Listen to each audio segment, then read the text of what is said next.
Ya, halo, selamat malam Pak Sures. Kabar Selamat malam, sehat? Pak. Selamat malam. Apa, apa kabar? Semua baik? Kabar Ya, sehat, baik, Pak. Ya, kabar sehat. sehat baik.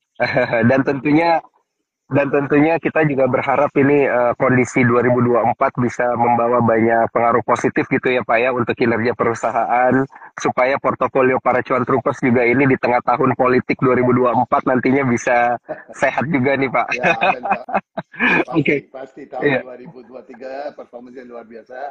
Mudah-mudahan 2024 juga Akra bisa bertumbuh double digit lah, Pak. Amin, amin, amin. Baik, Pak Sures, ini saya langsung nanya aja nih, tapi saya mulai nanyanya langsung berkaitan dengan pencapaian dulu ya Pak Sures ya. Ini apa saja sih sebenarnya pencapaian dari Akra sendiri di 2023? Sebelum nanti kita tanya-tanya tentang 2024 nih Pak. Ya, Ini apakah sesuai target ya nih di 2023? Silakan Pak. ya, baru selesai tahun 2023. Uh, Performance AKL di tahun 2023 juga maintain growth-nya ya. Kita lihat tahun 2022 adalah tahun yang luar biasa untuk AKR, mana AKR bisa grow profitnya 135% ya, banding dengan 2021. So waktu itu kita kasih guidance, ya AKR bisa grow double digit sekitar 15-16%. Waktu di tahun Oktober 2022 ya, very happy ya to maybe project ya tahun 2023 AKR bisa capai target, termasuk ya mungkin untuk gross profit, termasuk yang mudah-mudahan ya net profit. Masalah ini laporan keuangan masih dalam audit, tapi first look yang angka seperti volume dan juga pencapaian di JP seperti tadi Bapak Daniel bilang terkait dengan apa namanya penjualan lahan di JP juga tahun lalu beat our budget ya. Kita lihat tahun 2023 perkiraan kita profit bisa grow antara 14 sampai 16% banding dengan tahun 2022.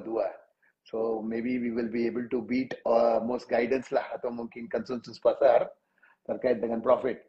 Ya, mainly kenapa AKR bisa tetap grow di profitnya di double digit ya. Kalau kita lihat dalam waktu 5 tahun AKR bisa tetap tumbuh, itu adalah business modelnya AKR, Pak. Sebagai distributor, AKR adalah kunci untuk supply bahan baku seperti kimia dasar dan juga bahan BBM ya ke industri B2B Pak, di Indonesia. Sejak 63 tahun, AKR business modelnya sama itu. Bukan yang kita mau trading atau mungkin main di harga, trading gitu kan. Enggak. Kalaupun harga minyaknya naik turun, AKR tetap maintain profit growth-nya. Kenapa? Kita pass through, Pak. Misalnya di tahun 2022, waktu perang antara Rusia dengan Ukraina terjadi, harga minyak naik $145 gitu kan. Nah, sekarang turun ke bawah 100, mungkin sekarang $85 gitu. Tapi AKR ya, kita nggak pengaruh ke profitnya. Ya tetap benar apa yang Pak Daniel bilang mengenai pendapatan ya. Kalau kita lihat pendapatan kelihatannya turun. Kalau harganya komoditas dan juga harga minyak turun, itu tuh pendapatnya turun. Tapi AKR pass through semuanya. So kita selalu lihat AKR ya di gross margin Pak daripada pendapatan. Maksudnya gross profit it reflect the actual performance-nya. Dan ini revenue itu adalah dua faktor. Satu adalah volume, yang kedua adalah harga. Harga kita bisa kontrol ya. Harga apapun adalah harga minyak di dunia itu. Ya pakai benchmarknya MOPS ya, kita pass through. Tapi selalu kita formula dengan customer adalah MOPS plus markup. So whatever the MOPS kita pass through ya. Nah, seperti NYMEX Brent lah. Tapi yang alpha atau markup itu I think determine how much margin we make termasuk efisiensi. Untuk ini ya kita lihat tahun 2023 juga AKR bisa grow margin dari dua aspek. Satu, volumenya kita tetap bisa tahan Pak. Yang kedua, lebih ada improvement in margin per liternya. Yang kedua, kalau lihat kimia dasar ya yang kontribusi sekitar 10-12%, itu juga bisnisnya adalah commission base. Banyak perusahaan kimia kita lihat ya di tahun 2022 harganya naik macam itu sampai double harga kimia dasar ya itu double, maksudnya ada disrupsi logistik dan semuanya. Sekarang udah mulai moderate itu. Kalau AKR sebagai perusahaan, kita juga ngambil risiko harga di chemical juga. apapun adalah harga chemical, kita pass through. Kita dapat komisi dan juga fee-nya logistik gitu. So that's why AKR sebagai perusahaan itu stabil dan juga very solid lah. Saya sudah gabung dengan perusahaan ini udah 20 tahun. Ya, mulai dari 2005 kita mulai bisnisnya petroleum sampai hari ini. Bisnis AKR terus tumbuh dari volume growth yang juga efisiensi dan better improvement margin. Gak ada satu tahun juga kita rugi. Kalaupun harganya minus ya, di tahun 2021 waktu COVID atau mungkin perang-perang itu $150 gak ada masalah. Itu tumbuh. Kenapa itu volumenya naik?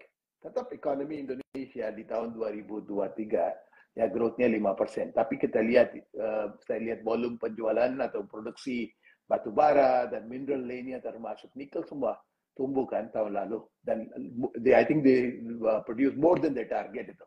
So itu juga butuh banyak BBM, solar, ya, biosolar.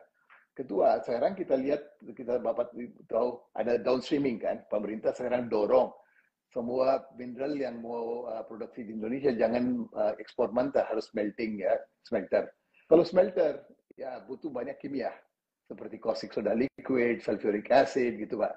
So penjualan chemical juga tahun 2024 juga naik sekitar 6%. So basically dengan dua aspek ini, trading and distribution business, growth-nya tahun lalu juga ekspektasi kita beat expectation. Dua adalah sekarang ini dua ya, trading and distribution chemical dan petroleum contribute lebih dari 80% dari gross profit AKR. Benar tadi Pak Chris dan juga Pak Daniel bilang, ini adalah bisnis baru AKR yang JP, yang kawasan industri ekonomi KIK ya, KIK JP. Itu juga mulai kontribusi ke pendapatan dan juga profit AKR. Tahun 2023, AKR bisa bukukan profit luar biasa dari JP. Kita beat our own budget lah Pak. Kita perkiraannya budgetnya 70 sampai 75 hektar. Tapi tahun 2023 kita bukukan 91 hektar Pak. Gak ada kawasan industri lain yang bisa dapat banyak bisnis seperti ini. Tahun 2023, penjualan lahan sudah naik ke 91 hektar, dan kontribusi perkiraan saya adalah lebih dari 20% dari gross profit AKR itu dari JP, Pak. So, dengan aspek-aspek ini, business modelnya AKR yang kuat, kita tetap bisa grow volume, lebih baik efisiensinya ya. Yang ketiga juga adalah kontribusi dari JP, dari berapa high profile tenant yang sudah masuk ke JP, kontribusi ke AKR juga tumbuh di tahun 2023. So perkiraan saya net profit AKR bisa grow sekitar 14-16% Pak, banding dengan 2022. Wah, luar biasa Pak. Yang dari JP ini memang belum lama, tapi udah 20% gross profitnya itu ya sebagai kontributor ya Pak Betul, ya dari JP. betul. Berarti ini bisa kita bilang profit marginnya juga tebel gitu ya Pak. Maksudnya kalau dibandingkan dengan kontributor-kontributor lain begitu ya Pak ya. Ya, betul. Kalau kita lihat ya marginnya, kalau lihat distribution business, gross marginnya bisa antara 7-8%, net marginnya atau EBIT marginnya bisa 5-6% ya. Tapi kalau di kawasan industri, yang mana kita jualan tanahnya, itu bisa marginnya lebih dari 30%. Tapi kita harus lihat ya, business model AKR itu adalah dua aspek. Satu yang JP, itu cuma bukan penjualan lahan doang. Kalau lahan itu seperti kawasan industri lain atau real estate lain lah, yang mana beli tanah, jual tanah gitu. Tapi di JP, itu bisnis modelnya beda. Kita mau bikin JP sebagai satu kawasan industri yang sudah integrasi antara pelabuhan, kawasan industri, ada utilitas seperti listrik, air, gas, dan juga ada sambung dengan jalan tol, kereta api, Pak. Ini menjadi satu kawasan industri yang unik di Indonesia yang sudah integrasi semua aspek ini. Untuk ini ya kita tarik banyak investor dari dalam negeri dan luar negeri juga. Sekarang sudah ada 24 perusahaan yang sudah already invest. Tapi ini perusahaan-perusahaan adalah besar-besar tuh, seperti dari Freeport ya, yang sudah hampir selesai 90%. Nanti di April Mei dia mau produksi itu 100 hektar. Barusan kita tanda tangan dengan satu investor dari China dan Hong Kong udah beli 98 hektar. Itu mau bikin pabrik kaca dan juga solar panel. Yang kita juga ada satu pabrik yang dari China namanya Hailiang yang juga beli tanah yang luas besar dan juga produksi copper strip. So basically di JP kita tarik banyak investor ya dari China, dari Indonesia, dari luar Amerika dan semuanya. Maksudnya dia dapat banyak manfaatnya di JP. Selain kalau lihat yang kawasan industri lain, dia nggak punya pelabuhan langsung yang sambung dengan kawasan industri. Misalnya di Cikarang, Karawang, atau Subang ya. Sekarang dia harus bawa dari Tanjung Priok.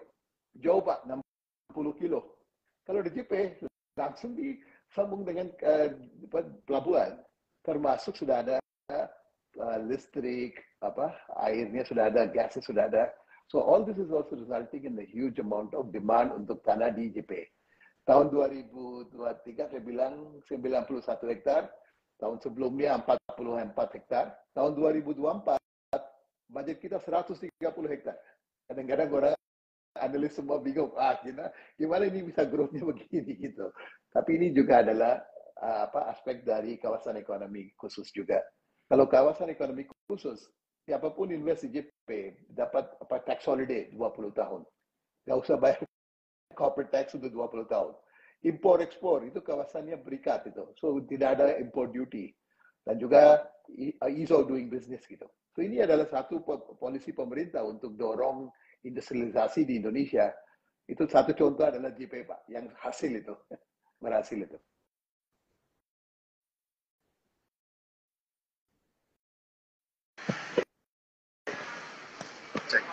Baik, mungkin saya Pak Suras, terima kasih atas jawabannya. Mungkin saya gantian dulu nih sama Bro Chris. Silakan Bro Chris dengan pertanyaan selanjutnya. Ya, thank you Daniel.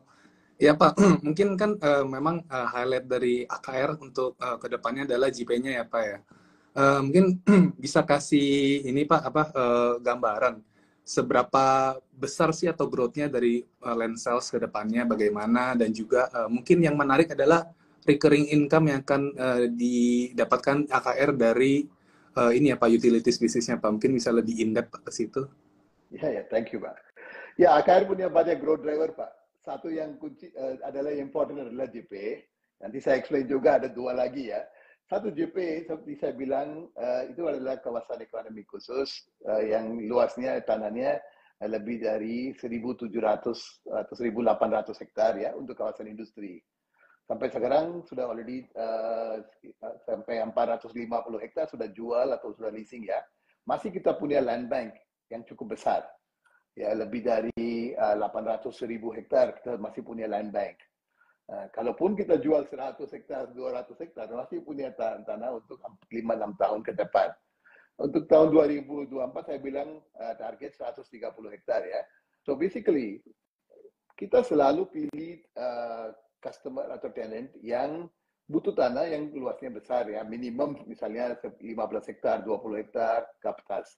Dan ini adalah yang karakteristik dari orang yang mau invest atau kita kasih tanah di JP adalah ini orangnya seperti heavy industry ya, seperti copper smelter atau mungkin yang kaca atau mungkin pabrik-pabrik chemical yang butuh pelabuhan ya. Kalau dia mau impor ekspor atau bawa bahan baku atau mau ekspor juga langsung bisa. Kita juga dapat revenue dari pelabuhan. Yang karakteristik dari perusahaan-perusahaan ini adalah ini butuh listriknya besar tuh. Seperti Freeport, butuh 170 megawatt, Pak. 170 megawatt. Ada pabriknya dari China itu Hailiang, dia butuh 100 megawatt. Ya, ada pabriknya yang kaca itu butuh 60 sampai 70 megawatt.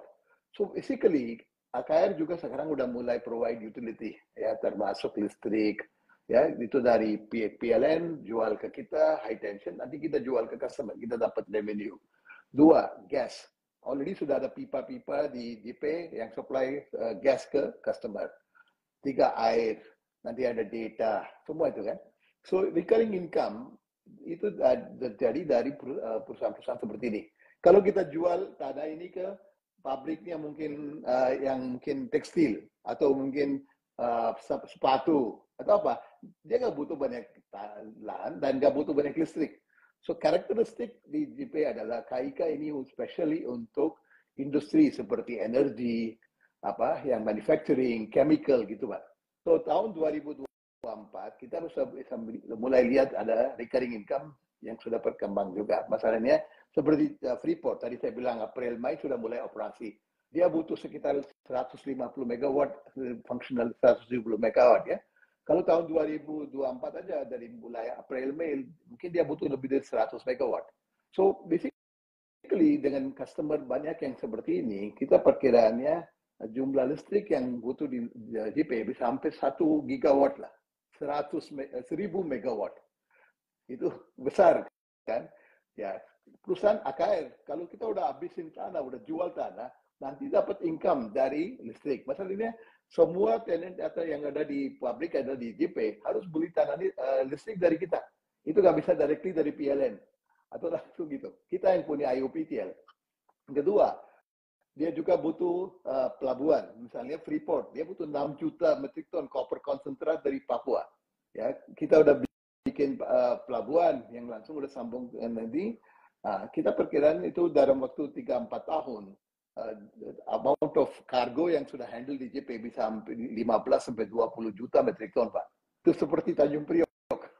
Dan sudah. So basically termasuk itu kita barusan tanda tangan joint development agreement untuk LNG. Kita mau develop LNG terminal di JP. Misalnya customer kita butuh gas. Untuk ini kita juga bikin infrastruktur. So ini adalah strategi KR itu. Bukan cuma jualan tanah doang. Kawasan industri lain ya, kalau udah jual tanah cuma dapat apa? Recurring income ya. Cuma service fee, Pak. Listriknya langsung supply dari PLN. Airnya langsung dari PLN-nya. Tapi di JP itu strateginya beda dan kita sudah successfully implement dengan dukungan dari pemerintah dan juga dengan partner kita Pelindo. AKR bisa develop ini sebagai satu kawasan industri yang sudah successful, Pak. Dan kalau bicara 100-200 hektar, pasti dalam waktu 5-6 tahun ya, semua dananya udah jual. Tapi 2028, 2029, siapa tahu kita bisa ekspansi lagi ya tanahnya. Tapi recurring income menjadi besar. Kita perkiraan dalam waktu 5 tahun, kontribusi dari JP bisa lebih dari 30-35% ke profit AKR. Dari tanah dan juga dari recurring. So ini menjadi satu growth driver selain trading and distribution gitu. So I think it's a very interesting strategy project. Dan whatever we set out to deliver di tahun 2013-15 dengan Pelindo, saya bisa bilang banggalah kita udah deliver semuanya dan sekarang menarik banyak FDI dari luar negeri. Kita targetnya 16 miliar dolar, Pak. Sampai sekarang aja udah 7 miliar dolar udah masuk ke JP. So this is becoming a big industrial estate, which is bringing a lot of benefit to East Java dan juga kasih banyak employment opportunity ke karyawan-karyawan di sana juga. Wah, keren banget Pak Suresh. Ini kayaknya tahun 2024 lebih difokuskan ke JIP-nya ya Pak ya. Ya, Dan tahun-tahun ke depannya. Trading and distribution business seperti BBM dan juga chemical. Tetap tumbuh, Pak. Kita mungkin bisa grow 6-8% di volume. Even despite commodity price, coal price softening ya. Tahun 2024 juga saya lihat yang banyak coal company udah announce. Dia targetnya untuk produksi tahun ini juga meningkat. Yeah. So basically, out nickel or other metal ya, bauxite dan semuanya tetap ada production. As long as they keep producing more mineral, ekskavasi dia mineral dan semuanya, butuhan solar tetap naik. Yang kedua adalah retail, Pak. Kalau Bapak sekarang lihat di mana-mana di Jakarta sudah ada pompa bensin hijau, BPAKR itu. Ya, tahun ini aja kita udah planning untuk buka lebih dari 45 pompa bensin baru, Pak. Already sudah ada 47. Ya, kita dalam tahun ini mau roll out another 40 to 45 outlets. So ini juga menjadi satu growth driver. Kenapa kita sekarang masuk ke gasolin? Yang mana kita jual RON 92, BP 92, BP 95, Ultimate gitu kan. Itu juga adalah satu growth driver untuk bisnis BBM. Selain B2B, sekarang kita juga masuk ke B2C, Pak. Dan chemical juga tadi saya bilang kan, downstreaming. Wah, sekarang tahun ini lebih dari 50 smelter mau buka. Itu semua butuh banyak chemical, Pak. Tetap tahun ini juga kita lihat demand-nya untuk caustic soda liquid, sulfuric acid, semua itu naik Pak. So we are in a very good situation ya. Though it is maybe like you said it's a year of political itu, tapi untuk bisnisnya seperti di AKR, B2B atau B2C, tetap we see growth opportunity. Ya, it is also supported by good contribution dari JP di tahun 2024. Baik, menarik sekali Pak ini potensinya di tahun 2024 dan target-targetnya semua sudah jelas. Ini buat para cuan troopers yang mau tanya, langsung aja masukin pertanyaannya ke kolom question and answer supaya nanti bisa langsung kita tanyakan ke Pak Sures. Tapi meanwhile kita nunggu pertanyaan dari cuan troopers, kita beralih lagi ke Bro Chris, silakan Bro Chris, karena pertanyaan-pertanyaan sulit ini datangnya dari Bro Chris ini Pak Sures. Betul Pak. Ya. Silakan. Nah ini Pak, saya sudah ada beberapa pertanyaan Pak. Mungkin saya mulai dulu. Ini masih berkaitan dengan JP-nya Pak. Jadi apakah dengan adanya tensi dari di Eropa dan juga China, Amerika itu akan membuat company-company itu menarik manufacturing mereka di China dan juga mungkin bisa aja menjadi potensi bagi JP untuk pindahan dari China itu Pak masuk. Oh, very good question Pak. Actually ya, JP menjadi satu beneficiary dari movement of production dari China, Asia yang kita bilang China plus one lah. Ya sekarang banyak perusahaan juga mau tambah satu facility di luar China. Kita lihat banyak pabrik yang masuk ke JP juga seperti tadi saya bilang kaca atau mungkin ada copper strip atau mungkin ada banyak yang perusahaannya yang untuk chemical. Itu juga mau JP menjadi satu base untuk dia untuk produksi. Ya, because like you see Foxconn sekarang dia pindah atau mungkin keluar dari China mau produksi di India di mana itu. Sama sekarang perusahaan-perusahaan China sudah mulai invest di Vietnam, di Thailand, di Malaysia, dan juga di Indonesia. Tahun lalu kita lihat ya $46 miliar masuk FDI ke Indonesia. Banyaknya itu juga adalah perusahaan-perusahaan yang relokasi atau mungkin tambah facility di luar China. Dalam waktu 1 tahun terakhir ini kita lihat banyak perusahaan sudah minta inquiry ke JP. So kita menjadi satu beneficiary dari yang situation sekarang. Because many of the company seperti dari Eropa atau Asia juga sekarang minta produksinya di luar China. Misalnya ada tarif barrier ya. Dan pemerintah China juga, dia juga sudah kasih izin untuk banyak perusahaan bisa invest di luar China. So basically like saya bilang Hailiang. Kenapa Hailiang diinvest di JP? Dia butuh copper dari Freeport. Copper dari Freeport itu ganti Freeport copper smelter di JP produksi 600.000 metric ton Pak. 600.000 metric ton copper ya tembaga. Copper strip. So Hailiang langsung sudah produce copper strip yang nanti pakai di EV baterai Pak. So basically kita lihat itu adalah ekosistem yang sekarang udah form di JP Pak. So, seperti itu. Yang kedua seperti chemical company Hebang yang sudah tanda tangan CSPA dengan JP. Itu juga mau produksi di JP. Juga ada Sini Glass yang mau produce kaca. So kita lihat ada banyak perusahaan dari China yang sekarang minat untuk invest di Indonesia dari dua aspek. Satu dari geopolitical, yang kedua adalah downstreaming policy dari pemerintah. Nggak boleh ekspor mineral, Freeport produksi copper, ya langsung menjadi ekosistem di JP, Pak. Ya, ya. Wah, menarik sih Pak. Jadi memang ini baru it's like the beginning of JP ya Pak ya. Karena I think already like I said Pak ya, hampir 30% tanah already sudah jual Pak. Dari 1.200, 1.300 hektar yang bisa jual, already 450 hektar sudah jual Pak. Iya, iya, iya. Wah, menarik sih ya. Prospeknya masih sangat besar nih. Betul. I think it's a very interesting project dan I think seperti Pak Presiden Jokowi ya dorong turunin cost logistik, bikin kawasan industri di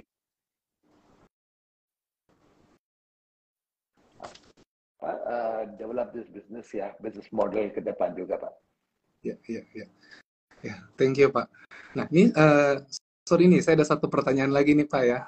Dan ini berhubungan dengan petroleum bisnisnya Pak. Jadi kan ini memang masih jauh Pak. ini mengenai electric vehicle (EV). Jadi kan kita lihat mungkin ke depannya EV ini akan naik ya penjualannya Pak ya. Karena kan pemerintah juga sangat mendorong penjualan EV. Nah, dari naiknya penjualan ini EV nanti ke depannya, apakah itu akan memberikan dampak untuk penjualan gasolin Pak di AKR? Pasti. Ya, kalau kita lihat ya, EV sekarang udah masuk banyak ya. Sekarang dulu ada mobil yang kecil, sekarang BYD udah masuk, siapa tahu Tesla, BMW banyak yang masuk. Kita udah already pikir mengenai gimana kita bisa play in this market space. That's why kita pilih BP sebagai partner. Kalau lihat di Eropa, di China, even in India ya, sekarang BP punya namanya BP Pulse, yang mana ada fast charging Pak. Kalau kita lihat Wuling atau mungkin mobil-mobil kecil itu butuh 14 jam, 15 jam mau colokin di rumah untuk charging sampai 80%. Itu nggak bisa nunggu kalau di jalan, so kita harus fast charging. So basically rencana kita adalah dengan jumlah mobil EV naik dan juga kapasitasnya generasi kedua yang bisa fast charging. Nanti di setiap SPBU BP nanti sudah ada fast charging unitnya. Jadi dia kalau bisa lihat desainnya BP pompa bensin ya kalau lihat di Jakarta atau di Surabaya, selalu di BP pompa bensin selalu ada parkir di depan toko-tokonya Pak. Kalau lihat di pompa bensin lain tidak ada parkir untuk mobil. Di setiap pompa bensin BP ada fuel tapi juga ada parkir di depan toko. Ya nanti kita install charging station di situ. Kalau Bapak mau charging 30 menit, 50 menit untuk fast charging, mau minum kopi, makan dulu, atau pakai mushola atau toilet, ya silakan. Itu menjadi satu lagi strategi ke depan, gimana kita selain jualan BBM, ada fast charging, juga ada non-fuel. Seperti kalau kita lihat sekarang aja, kopi tuku, kopi kenangan, atau makanan di BP AKR pompa bensin itu. Banyak rame Pak, di BXD dan semuanya. So itu menjadi satu revenue dan strategi kita untuk track customer ke pompa bensin untuk fast charging. Kedua juga sekarang already sudah mulai swapping baterai Pak untuk sepeda motor. Already itu dalam 12 pompa bensin BP sudah ada swap baterai yang mana kita kerjasama dengan satu vendor untuk swap baterai untuk sepeda motor juga. So kita siap Pak.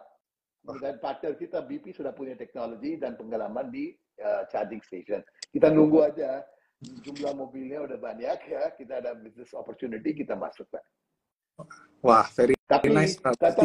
tetap bisnisnya BBM tetap jalan. Kita sekarang jualannya BP Ultimate, BP Active. Ini adalah BBM yang kualitasnya tinggi dan juga butuh di mobil-mobil Pak. Dulu bisa pakai RON 88, sekarang nggak ada lagi kan.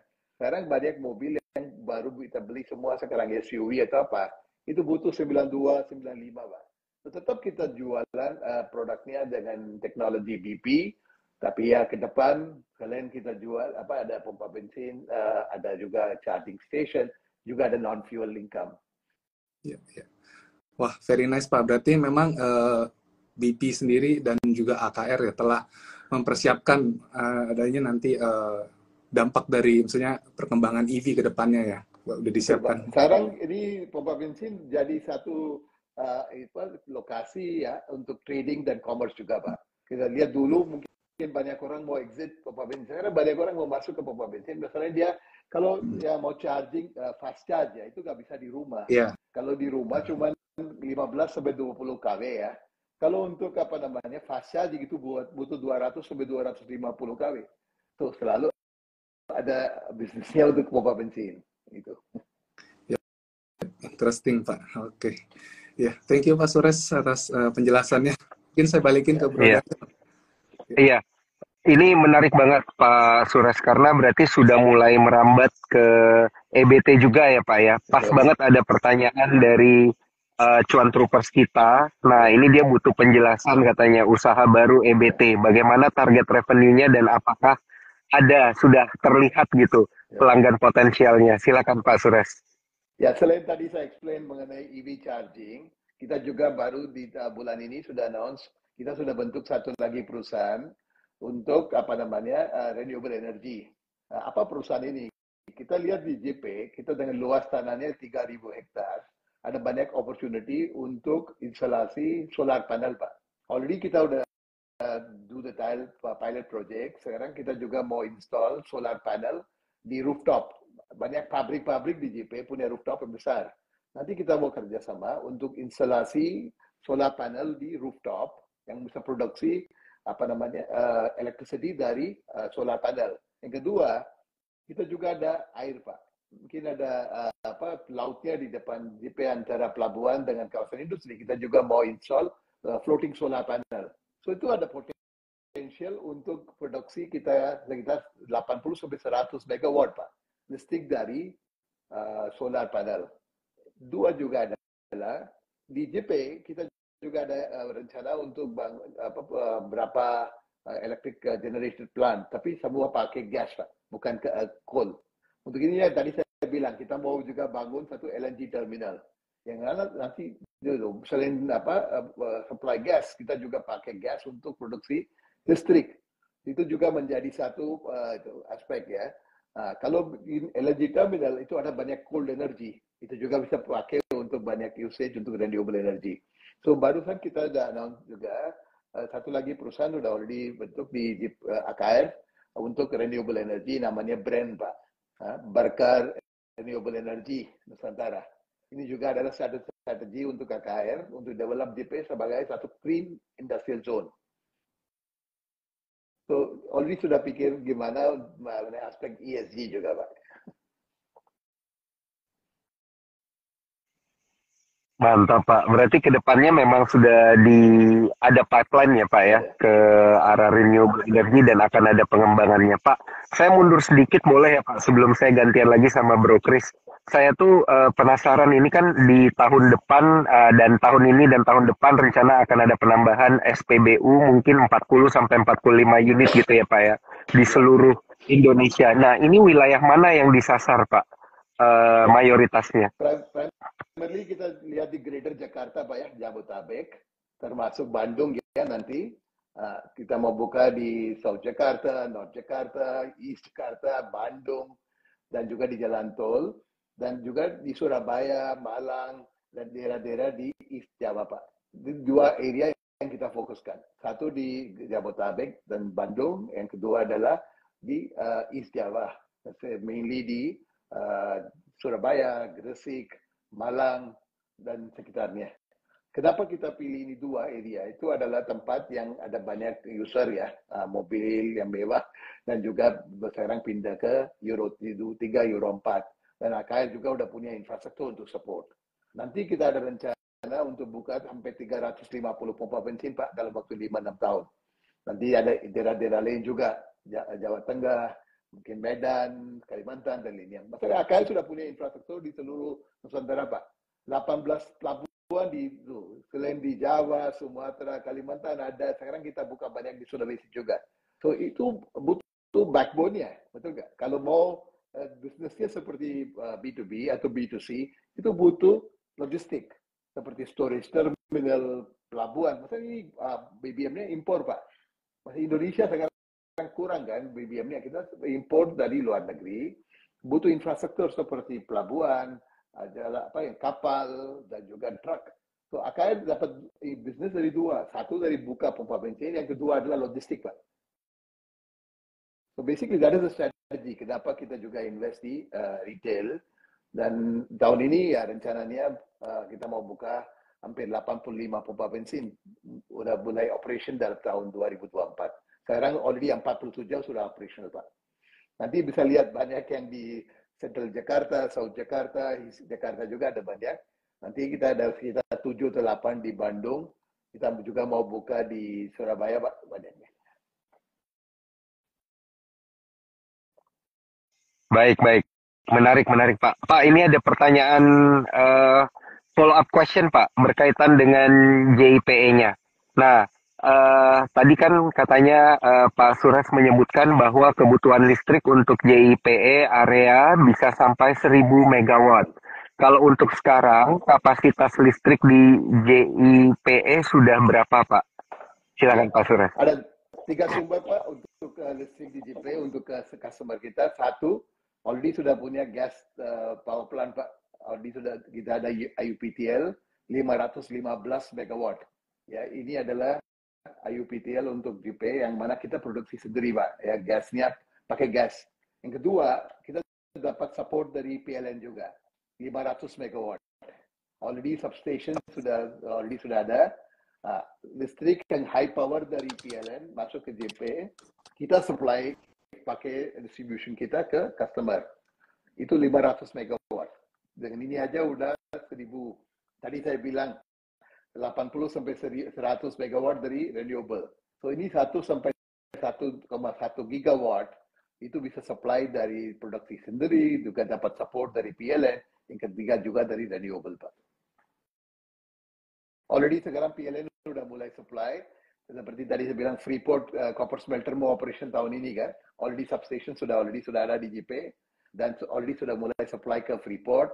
Hailiang sudah mulai operation, dan ada 20 lebih perusahaan yang already operational di JP, yang mana kita supply listrik, Pak. Itu menjadi, Baik, Pak. Terima kasih. satu revenue yang sangat bagus, Pak. Bisa kalau bicara mengenai 1 gigawatt ya, itu bisa menjadi satu big thing. Dan ini recurring lah. Kalau lihat itu perusahaannya sudah ada di JP, ya harus beli listriknya dari kita. Nggak bisa dari luar itu. Kalaupun PLN mau supply, dia harus supply ke big perusahaan JP, baru dari JP itu supply ke customer-customer yang di dalam itu, Pak. Kita dapat income. Mantap, Pak. Ini memang sudah didesain ini ya, sedemikian rupa supaya istilahnya bisa saling menguntungkan juga tentunya ya, Pak ya, bagi pengguna dan juga bagi supplier begitu. Dan tentunya Pak, ini saya kembalikan lagi ke Bro Chris nih, ada pertanyaan follow up questionnya, silakan. Ya Pak, jadi ini berkaitan dengan JP-nya ya Pak ya tadi ya. Kan Bapak bilang tadi kebutuhannya mungkin ke depan bisa sampai 1 gigawatt. Nah ini kira-kira kapasitas saat ini Pak sudah berapa besar sih di JP sendiri? Mungkin bisa bantu kasih gambaran. Already sudah ada 23 watt ya yang sudah diproduksi di gas fired plant yang kita bisa tambah lagi ya. Dan sekarang lebih dari 150 megawatt sudah dapat supply dari PLN. Dia sudah janji untuk 500 megawatt ya. So basically untuk kebutuhan listriknya untuk Freeport copper smelter, untuk pabrik-pabrik ya, Sini Glass, Hailiang already dapat supply dari PLN, dan rencananya ke depan dia juga mau tambah listrik dari 2 power plant di Jawa Timur, Pak. Already sudah ada supply-nya. Selain kita produksi di JP pakai gas fire plant, kita dapat support dari PLN juga. Oke, ya, thank you Pak. Nah, ini ada satu pertanyaan lagi, Pak. Ini mungkin sedikit melompat ya, Pak. Dan tapi sebagai investor, ini pertanyaan yang cukup penting, Pak. Untuk dividen payout-nya, Pak, ke depan bagaimana? Ya, AKR menjadi satu perusahaan yang dividen yield-nya udah lebih dari 6-8% ya. Kalau lihat dari tahun 2018 sampai sekarang, AKR sudah bagi sekitar, kalau nggak salah, 7 triliun, Pak. Dalam waktu setahun aja udah bagi lebih dari 2 triliun dividen. Ya, dividen payout ratio AKR sekarang udah lebih dari 50-60%. Dan daripada taruh uangnya di deposito, kalau cuma pakai AKR aja udah di yield 6%. Ya, dan rencananya ke depan kita tetap bisa maintain dividen payout-nya lebih dari 50%. Kenapa? AKR sekarang debt free, Pak. Net cash. Nggak ada banyak perusahaan sekarang yang net cash ya. Yang cash yang kita punya per September lebih dari 6 triliun. Hutangnya cuma 2,5 triliun. So kita di posisi net cash. Setiap tahun kita generate EBITDA-nya lebih dari 3 triliun. Dan dengan uang ini, ya bagi aja ke dividen ke pemegang saham. So basically, kalau lihat di tahun 2023, kita bagi 2 kali interim dividen ya. Pasti di bulan April, waktu kita ada RUPS untuk tahun 2023, pemegang saham pasti mau declare dividen lagi, Pak. Final dividend. Kalau tadi saya bilang profitnya tahun 2024 tetap bisa grow double digit, pasti ada interim dividend lagi. So I think shareholders of AKR have been very happy, Pak. Sudah dapat continuous payment of dividend. Maksudnya kita punya cash dan juga generate good amount of cash. Dan dengan penjualan lahan di JP meningkat begini, ya uang yang kita dapat dari JP kita bagi lagi ke pemegang saham sebagai dividen. So you can expect dividend payout atas 50% Pak, even dalam waktu 3-4 tahun ke depan. Misalnya tidak ada hutang. AKR itu net cash Pak sekarang. Oke, wah menarik nih Pak nih. Berarti untuk investor-investor dan teman-teman ya, ini green light nih untuk invest di Akra nih. Jadi bisa santai, menarik. Yang lumayan gitu ke depannya. Tidak ada perusahaan yang tidak ada debt, tapi ROE-nya 21% Pak. 20% ROE. Net cash. ROE-nya lebih dari 9% sekarang. Net cash. Tidak ada hutang di perusahaan. Perusahaan lainnya sekarang sulit untuk satu bayar bunga dengan bunganya naik kan. Yang kedua harus bayar cicilan, akan tidak ada masalah. Ya, apapun cash kita generate kita pakai untuk investasi di capex ya, tapi kita tetap bisa bagi dividen di atas 50% Pak. Oke. Oke, menarik, Pak. Pantesan ini kalau saya lihat berita-beritanya AKR banyak diborong di akhir tahun kemarin ini, Pak. Banyak yang borong sahamnya gitu, Pak. Iya, iya, banyak good news luar biasa, Pak. Nah, ini karena kan memang ada faktor pendorong bottom line yang luar biasa dari JPE-nya gitu ya, Pak ya. Nah, tapi kalau kita lihat competitive landscape-nya sendiri seperti apa nih, Pak? Gitu, ini supaya semakin meyakinkan para cuan troopers dan para investor tentunya gitu ya Pak ya, berkaitan dengan competitive landscape-nya. Silakan Pak Sures. Kalau di JP, kompetitornya siapa? Kawasan ekonomi khusus di Kendal. Cuman di Jawa ada dua kawasan industri yang dapat status sebagai KIK. Itu adalah satu JP, yang kedua adalah Kendal ya, di Jawa Tengah itu. Kendal itu rencana dan juga desainnya adalah untuk industri light dan medium Pak. Kalau JP tadi saya bilang medium dan heavy. Kalau bicara di Kendal, mungkin banyak perusahaan yang masuk ke Kendal adalah seperti furniture atau tekstil yang mau pindah dari West Jawa ke Central Jawa, mungkin gajinya tinggi di West Jawa, atau mungkin perusahaan-perusahaan otomotif atau apa. Ya, tapi itu adalah kompetitor ke JP kalau saya lihat yang untuk, tapi kita nggak compete head to head lah. Ya, ini adalah pabrik yang butuh 100 hektar, 50 hektar gitu. Kalau di Kendal 2 hektar, 5 hektar, 10 hektar gitu. Ya, tapi Kendal nggak punya pelabuhan langsung seperti JP. Itu harus depend dengan Tanjung Mas di Semarang gitu. So, Kendala di Kendal adalah tidak punya pelabuhan langsung sambung dengan itu seperti JP. Tiga adalah juga bisnis modelnya Pak. Tadi saya bilang recurring income itu beda. Kalau lihat yang kawasan industri lainnya di Jawa seperti di Jakarta, Subang, Cikarang gitu kan. Nah, itu mungkin banyak yang industri adalah untuk elektronik atau mungkin otomotif dan semuanya. Tapi dari dulu Jawa Timur atau mungkin Gresik itu adalah kawasan untuk heavy industry. Dan yang kedua adalah kita sudah ada ekosistem sekarang kan. Kalau Freeport sudah operational di bulan April, already sudah ada Hailiang yang ngambil copper. Nanti dari Freeport, dia produksi ada waste namanya sulfuric acid. 1,5 juta metrik ton, Pak.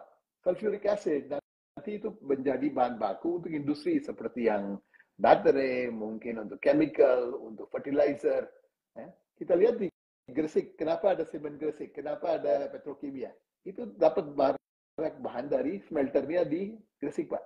So basically, kalau lihat competitive landscape, itu adalah satu ekosistem yang sudah ada di JP.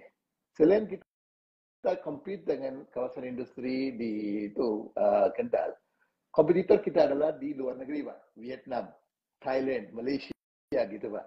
Misalnya kalau tadi saya bilang banyak investor mau masuk ke ASEAN, China Plus One. Kalau dia mau invest, dia pilih kawasan industri yang mana dia dapat semua facility seperti fiscal benefit, non fiscal. Di JP kita kasih 20 tahun, pemerintah kasih 20 tahun tax holiday. Di Vietnam saya dengar cuma 9 tahun. 20 tahun untuk corporate tax holiday. Kalau dia mau bawa expatriate untuk karyawan ya, untuk bangun pabriknya cepat, ya dia bawa banyak ahlinya dari China. Itu boleh. Kawasan industri lain nggak bisa. Atau mau barangnya seperti Freeport. Nanti saya bisa share juga satu video yang mana barang-barang yang dengan 300 metric ton, 250 metric ton, langsung angkat dari kapal, taruh di truk, langsung bawa ke pabrik. Untuk ini lihat produksi atau konstruksi di JP luar biasa sekarang. Ini menjadi main advantage untuk perusahaan-perusahaan yang invest di JP. So I think we are a class apart lah. That is why you see yang lain kawasan industri jualannya 20 hektar, 25 hektar, JP bisa capai 91 hektar tahun lalu, dan tahun ini ya kita confident 130 hektar.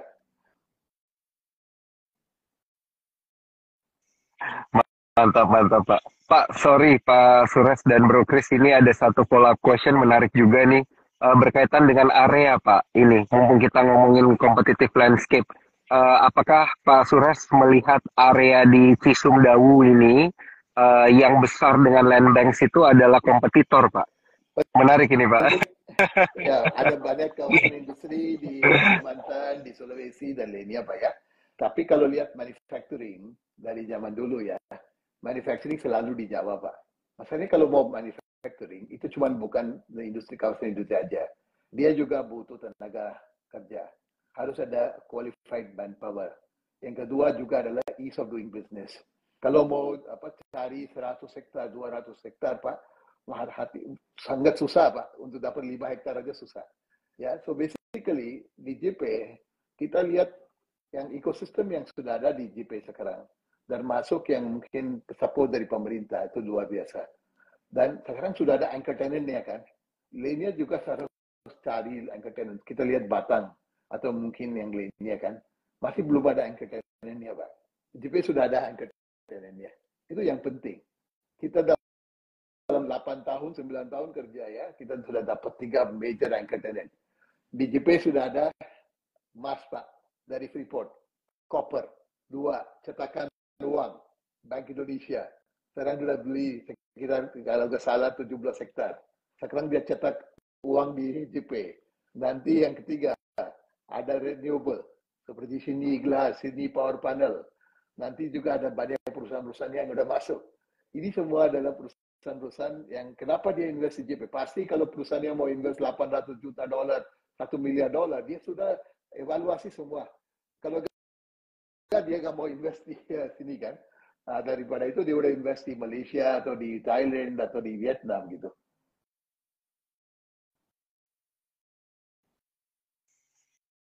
Oke, menarik sekali, Pak Sures. I invite your clients dan juga yang siapa yang mungkin Baik. ya. Kita bisa bawa timnya ke JP untuk lihat, Pak. Seeing is believing. Ini Wah, mantap, Pak. Satu kawasan industri atau mungkin kota, Pak, yang sekarang menjadi di JP. Dulu tambak ikan dan garam, Pak. Sekarang udah jadi industrial city. So, Dan supaya para investor ini bisa ngelihat bedanya gitu ya, Pak ya. Ya, boleh, Pak. I think Pak Denny dan Pak Yoga dari tim Investor Relations. Kalau ada minat dari timnya Sukor dan juga klien-klien Sukor, kita bisa organize site tour-nya, Pak. Wah, siap, Pak. Iya. Nanti saya sama Bro Chris ini datang, Pak. Pak, ya, welcome ya. Baik. Host you and show you. Ini adalah proyek yang unik dan juga Bapak Presiden sudah kunjungin 4 kali, Pak. Pak Jokowi. Pasti datang lagi di bulan April Mei itu untuk inaugurate proyek Freeport Corpus Mill. Siap, Pak Sures. Mungkin ini Bro Chris, silakan ada pertanyaan terakhir yang mau ditanyakan sebelum kita mengakhiri live kita malam ini. Silakan Bro Chris. Waduh, udah cukup sih Bro. Ini udah sangat jelas dan clear ya. Dan prospek ini benar-benar amazing sih Pak, kalau menurut saya ya. Jadi dari berbagai opportunity itu telah dipertimbangkan oleh dan dipikirkan oleh AKR ya. Jadi ini satu company yang menarik, dari sisi balance sheet juga sangat kuat, dan juga ada dividen juga menarik. Jadi ini saya rasa ini adalah kesempatan ya bagi para teman-teman investor ini untuk invest di AKR sih saat ini. Ya. Mantap. Dan juga mungkin saya ada satu pertanyaan terakhir Pak. Ini sebelum kita tutup satu aja berkaitan dengan capex-nya Pak. Ini mungkin tadi belum sempat ditanyakan gitu ya Pak untuk capex dari Akra sendiri yang disiapkan untuk tahun 2024 dan juga alokasi capex dan sumber dana capex-nya Pak. Mungkin ini yang terakhir Yeah, Pak. thank you. Good question, Pak. Mainly kalau saya lihat ya, AKR kuncinya apa? Yang backbone-nya apa? Infrastruktur. So basically tahun 2023 aja kita sudah mulai bikin rencana untuk apa yang ke storage terminal di Sulawesi. Masalahnya sekarang kita lihat banyak aktivitas mining, nikel, gold, semua di Sulawesi, Pak. Ya, di daerah IMIP dan semuanya. So sekarang AKR juga sudah mulai bangun infrastruktur seperti storage terminal, pelabuhan, sudah beli tanah juga di IMIP ya, di Sulawesi itu, dan mau bangun storage terminal selain untuk BBM juga untuk fuel oil dan juga chemical Pak, seperti caustic dan sulfuric acid. Ini satu proyek yang kita jalan sekarang. Yang kedua, barusan kita sudah beli 2 kapal tanker Pak, chemical dan juga BBM. Already sudah beli di tahun 2024 baru masuk di Januari. Juga kita mau tambah berapa infrastruktur termasuk yang utilitas ya dan juga logistik itu di tahun ini. Kira-kira budget untuk tahun ini sekitar 400 miliar Pak. Yang nanti udah spend nanti di tahun 2024-2025 400 miliar itu. Ya, selain itu untuk pompa bensin BP ya, tadi saya bilang 40 sampai 50 pompa bensin. Selain kita dua-dua partner invest uang ke anak perusahaan ya, itu juga kita sekarang cari banyak partner seperti franchisee lah. Orang yang mau jadi dealer. Already sudah mulai banyak yang sudah approach. Orang yang punya tanah, ya dia kerjasama dengan BP untuk bangun pompa bensin. Nanti kita ada sharing gitu kan. So business modelnya di pompa bensin adalah sharing. So basically kita sudah siapin sekitar 500 sampai 600 miliar untuk investasi di tahun 2024 dari JP, dari AKR ya. Selain itu kalau JP ya investasi semua dari penjualan lahan Pak.